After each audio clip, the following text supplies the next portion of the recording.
इस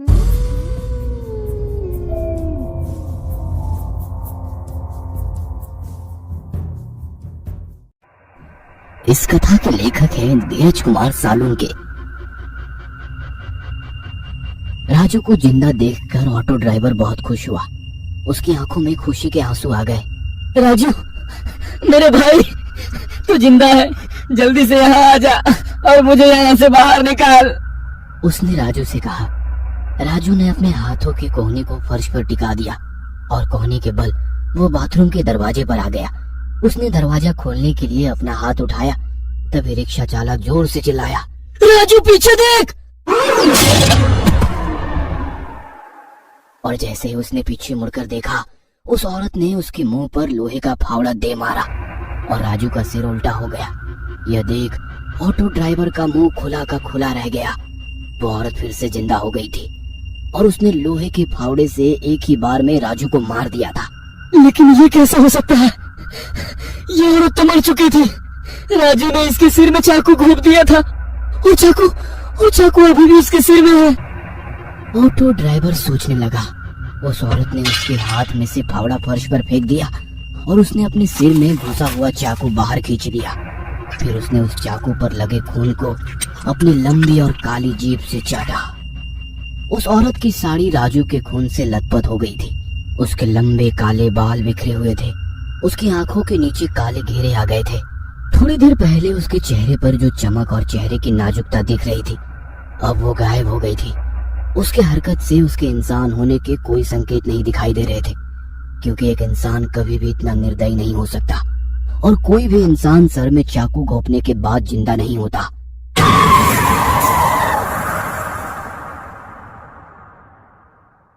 राजू की लाश खून से लथपथ जमीन पर पड़ी थी।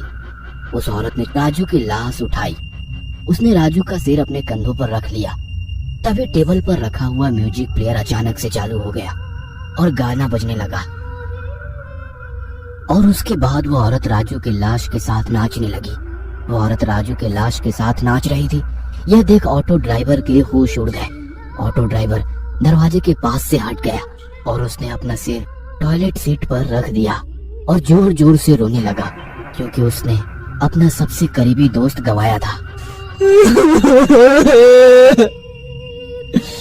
मैं यहाँ से बाहर कैसे निकलूंगा?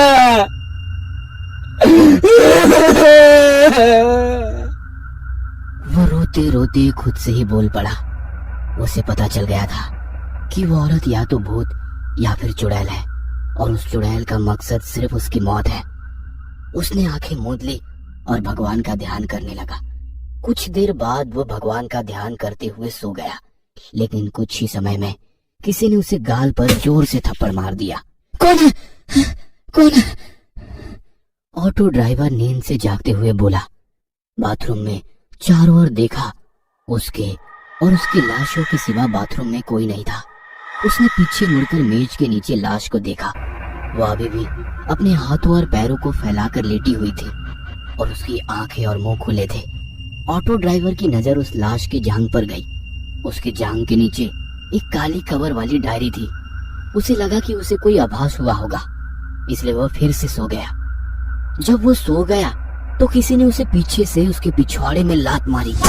उसने पीछे मुड़कर देखा, लेकिन उसके पीछे कोई नहीं था। वहां केवल मेज के खोखले में उसी ऑटो ड्राइवर की लाश पड़ी हुई थी, जो उसका मोबाइल निगल गया था। तभी उसके मन में एक सवाल आया, क्या इसी लाश ने तो मुझे लात नहीं मारी? वो मन ही मन बोल पड़ा।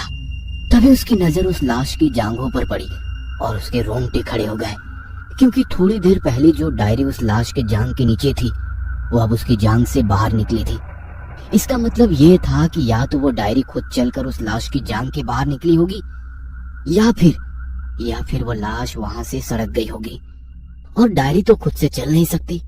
इसका मतलब वो लाश ही थी जो वहां से हिली थी। उसे समझ आ गया कि वो लाश ही थी जिसने उसे पहले थप्पड़ मारा और बाद में लात मारी थी। वो लाश उसी जगह पर पड़ी थी और कुछ हलचल कर रही थी और उसे देखना था कि क्या वो लाश जिंदा है। इसलिए उसने बाथटब के पास में से एक मोबाइल फोन उठाया और उस लाश पर फेंक दिया, लेकिन वो लाश हिले नहीं। उसने फिर से उस मोबाइल के ढेर में से 3 मोबाइल उठाए और एक एक करके उस लाश के ऊपर फेंके, पर वो लाश हिली नहीं। उसे लगा कि उसे कोई वहम हुआ होगा, इसलिए वो फिर से जाकर टॉयलेट सीट पर सर रखकर सो गया। उसने आंखें बंद कर ली थी। इतने में उसके सर पर कुछ आ टकराया। ऑटो ड्राइवर ने आंखें खोली और चिल्लाया, कौन है?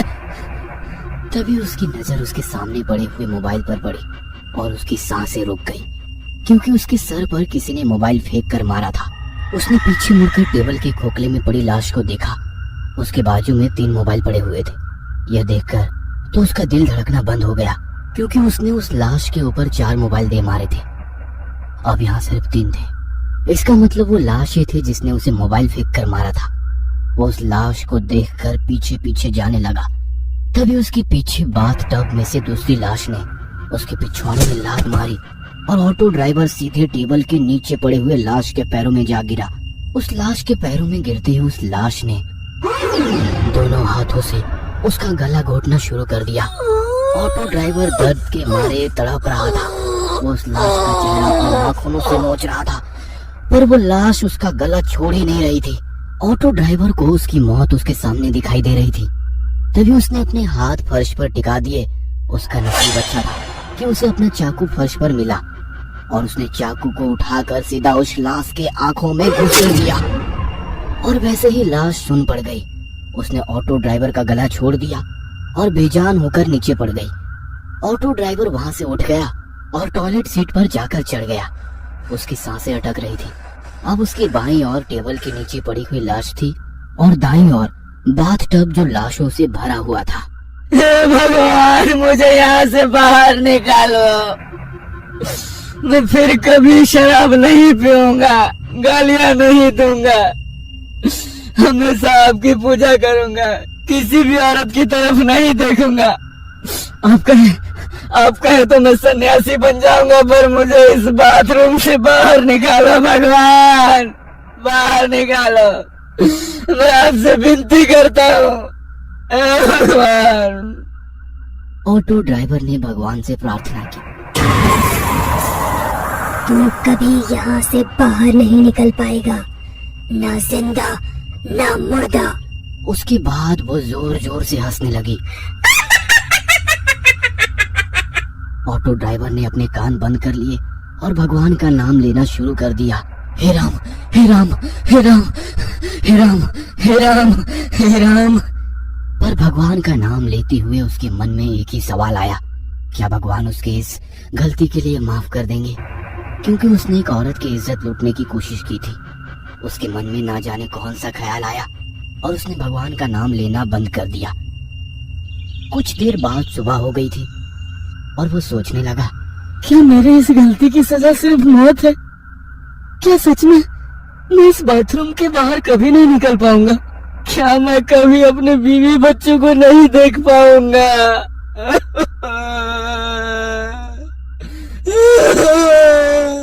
और वो रो पड़ा। उसे अपनी बीवी बच्चों की याद सता रही थी। नहीं, मैं इतनी जल्दी हार नहीं मानूंगा, मैं लड़ूंगा, मैं जरूर लड़ूंगा। वो खुद से बोल पड़ा और वो अपनी जगह पर खड़ा हुआ। बचाओ! कोई मुझे बचाओ! मैं इस बंगले के बाथरूम में फंसा हुआ हूँ, बचाओ! वो गला फाड़ कर चिल्लाने लगा। चिल्ला चिल्लाकर उसका गला दर्द करने लगा। तभी वो फिर से रो पड़ा, कोई मुझे बचाओ! वो रोते हुए बोला, पर कोई भी उसकी बातें सुन नहीं पा रहा था। आखिरकार वो चुप बैठ गया। तभी उसकी नजर टेबल के नीचे पड़े हुए उस लाश के पास पड़ी हुई डायरी पर पड़ी। उसने उस लाश के पास से डायरी उठाकर खोली। उसने डायरी में नाम पढ़ा, महेश सातारकर। वो शायद उसी की डायरी थी जिसमें वो हर दिन बिताए हुए अपने दिन के बारे में लिखा करता था। ऑटो ड्राइवर ने सोचा कि उसने जरूर इस डायरी में लिखा होगा कि वह बाथरूम में कैसे फंस गया था। कुछ पन्ने पलटने के बाद वह एक पेज पर रुक गया। उस पेज की शुरुआत में ऑटो ड्राइवर ने लिखा था, मुझे पता है किसी न किसी दिन मेरी डायरी कोई ऑटो ड्राइवर द्वारा पढ़ी जाएगी। मेरा नाम महेश सातारकर है और मैं कोई ऑटो ड्राइवर नहीं हूँ, मैं एक पत्रकार हूँ। ये पढ़कर ऑटो ड्राइवर चौंक गया। अगर वो ऑटो ड्राइवर नहीं बल्कि पत्रकार था तो उसने ऑटो ड्राइवर की यूनिफॉर्म क्यों पहन रखी थी? ऑटो ड्राइवर के मन में सवाल आया। उसने सोचा इसके पीछे कोई ना कोई बड़ा कारण होगा, इसीलिए इस पत्रकार ने ऑटो ड्राइवर की यूनिफॉर्म पहन रखी होगी और इसी कारण वो चुड़ैल के जाल में फंस गया होगा। पर वो फंसा कैसे? उसके मन में और एक सवाल आया। तो इन प्रश्नों के उत्तर जानने के लिए ऑटो ड्राइवर ने वो डायरी पढ़ने का फैसला किया और उसने डायरी पढ़ना शुरू कर दिया। पिछले 3 महीनों से हर शनिवार को इस शहर में से एक ऑटो ड्राइवर गायब हो रहा है। रात में ऑटो चलाने वाले ऑटो ड्राइवरों में से हर शनिवार को एक गायब हो रहा था। इसलिए ऑटो ड्राइवर के परिवार वाले शहर के पुलिस थाने में गुमशुदगी की रिपोर्ट दर्ज करा रहे थे, लेकिन उन लापता ऑटो ड्राइवर का कुछ भी पता नहीं चल रहा था। लेकिन इन सभी घटनाओं में कॉमन बात अवंती नगर थी। ऑटो ड्राइवर लापता होने के अगले दिन ही उसका ऑटो अवंती नगर के सिल्वर लिप बंगले के बाहर पाया जाता था। सिल्वर लिप बंगला 4 महीने से बंद पड़ा था, इसलिए पुलिस को उस बंगले पर शक हो गया। पुलिस को शक था कि उन सभी ऑटो ड्राइवरों का किसी साइको ने अपहरण कर लिया है, क्योंकि सभी ऑटो ड्राइवर शनिवार की रात से लापता हुए थे और उनके खाली ऑटो सिल्वर लिप बंगले के बाहर पाए गए थे। इस वजह से पुलिस ने सिल्वर लिप बंगले की तलाशी ली, लेकिन उन्हें बंगले में कुछ भी संदिग्ध नहीं मिला, इसलिए पुलिस ने उस बंगले को अनदेखा कर दिया। मैं एक पत्रकार था, इसलिए मैंने फैसला किया कि मैं ऑटो ड्राइवरों के लापता होने का कारण जानकर ही रहूंगा और मैंने जांच शुरू की। तब मुझे पता चला कि जो ऑटो ड्राइवर लापता हो गए थे वे रात में गुलाबगंज इलाके में ऑटो चलाते थे। इसलिए मैंने शनिवार की रात को गुलाबगंज इलाके में ऑटो चलाने का फैसला किया। उस शनिवार की रात को 2 बजे मैं गुलाबगंज इलाके में ऑटो चला रहा था जब मैंने सुनसान रोड के किनारे पर एक औरत को देखा। मैंने ऑटो उसके करीब जाके खड़ा कर लिया। मैंने उस औरत के चेहरे की तरफ देखा। उसका चेहरा मुझे कुछ जाना पहचाना सा लग रहा था, जैसे कि मैंने उसे पहले कहीं देखा हो, लेकिन मुझे याद आ रहा था कि मैंने उसे कहाँ देखा था। भैया अवंती नगर छोड़ दोगे? उस औरत ने मुझसे पूछा। अवंती नगर के शब्द सुनते ही मेरी आंखें चमक उठी। हाँ बिल्कुल, बैठ जाइए, मैंने उस औरत से कहा। जैसे ही औरत रिक्शा में बैठ गई मैं ऑटो को अवंती नगर की तरफ ले जाने लगा। ऑटो में बैठकर मैं याद करने की कोशिश कर रहा था कि मैंने उस औरत को कहाँ देखा है, लेकिन मुझे कुछ याद नहीं था। कुछ ही समय में अवंती नगर आया। उस औरत ने मुझे एक बंगले के सामने रुकने को कहा। उसने भाड़ा दिया और एक बंगले का गेट खोलकर अंदर चली गई। मैंने उस बंगले को देखा और मेरी आंखें खुली की खुली रह गई, क्योंकि उस बंगले का नाम सिल्वर लिप था। लेकिन ये बंगला तो 4 महीने से बंद है, फिर ये औरत इस बंगले में क्यों गई है? मैं मन ही मन बोल पड़ा। मुझे लगा कि कुछ तो गड़बड़ है और मैंने उस बंगले में जाने का फैसला किया ताकि पता चल सके कि मामला क्या है। तभी अचानक से मेरी नजर पीछे की सीट पर गई। औरत ऑटो में अपना मोबाइल भूल गई थी। बस मुझे उस बंगले में घुसने का कारण मिल गया। मैंने मोबाइल लिया और गेट खोलकर बंगले के आंगन में आ गया। मैंने दरवाजे की घंटी बजाई, लेकिन कोई भी दरवाजा नहीं खोल रहा था, इसलिए मैंने दरवाजे को थोड़ा सा धक्का दिया और यह क्या, अचानक दरवाजा खुल गया। औरत शायद गलती से दरवाजा बंद करना भूल गई थी। मैडम जी, मैंने अंदर आते उस औरत को आवाज दी। तभी मैंने उस औरत के चिल्लाने की आवाज सुनी।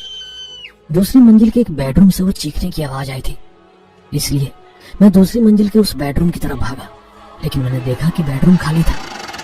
तभी एक बार फिर से औरत जोर से चीखी। वो चीख वॉशरूम से आई थी, तो मैं दौड़कर वॉशरूम का दरवाजा खोलकर वॉशरूम में घुस गया और सामने का नजारा देखकर मेरे पैरों तले जमीन खिसक गई, क्योंकि मैंने वॉशरूम के बाथटब में ऑटो ड्राइवर की लाशें देखी थी। तभी उस औरत ने बाहर से वॉशरूम का दरवाजा बंद कर दिया। मैंने दरवाजा खोलने की कोशिश की, पर मैं असफल रहा। मैं रोया, चिल्लाया, उससे भीख मांगी, लेकिन उसने दरवाजा नहीं खोला। मैंने बाथटब के पास मोबाइलों का ढेर देखा। मैंने अपनी जेब से उस औरत का मोबाइल निकाला तो वो एकदम उन्हीं मोबाइलों की तरह था।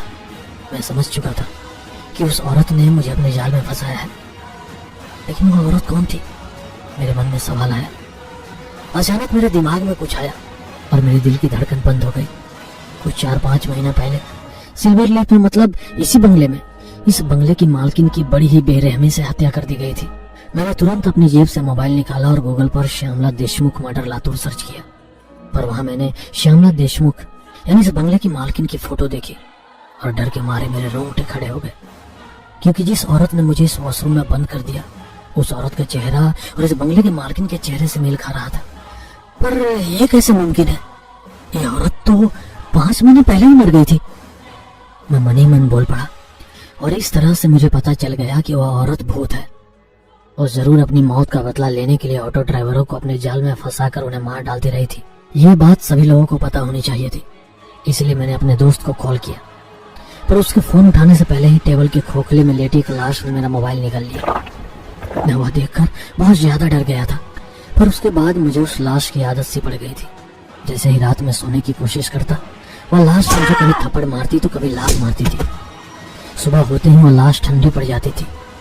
दिन का समय तो कुछ भी हरकत नहीं करती थी, इसलिए मैंने दिन में ही सोने का फैसला किया। रात होते ही उस औरत का मुंह वॉशरूम के बाहर बेडरूम में बड़ी ही डरावनी आवाज में गाना गाते हुए नाचती थी।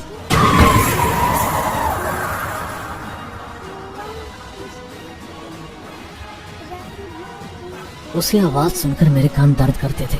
हर वक्त मेरी नजर वॉशरूम में पड़ी लाशों पर जाती थी।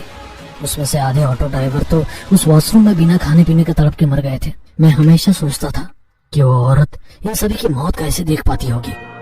उस औरत की हत्या बेहद ही बेदर्दी से हुई थी, शायद इसीलिए मरने के बाद वो इतनी क्रूर बन गई थी। कहानी के अगले एपिसोड में हम देखेंगे कि आखिर वह औरत भूत सिर्फ ऑटो ड्राइवर्स को ही क्यों मार देती थी, और अगले एपिसोड में हम ये भी देखेंगे कि उस औरत का खून किस वजह से और किस तरीके से किया गया।